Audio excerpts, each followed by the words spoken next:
So after disembarking the airplane, we will be going to the city and we're going to take the MRT. We're going to get the 3-day pass using the Singapore tourist pass.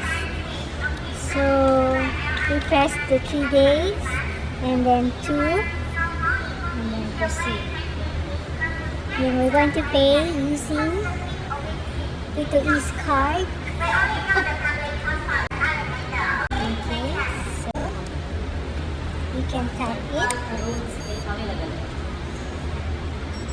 Oops.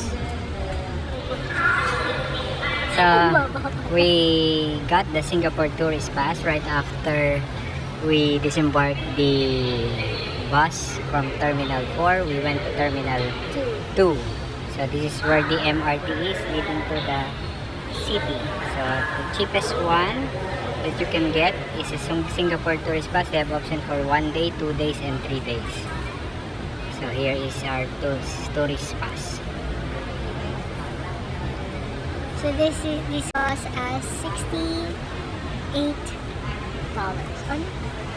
Yeah, tama, 68. This card has to be returned within 5 days and you will have a refund of $10. Alright, Hapinoys. Be wise. Be frugal in traveling.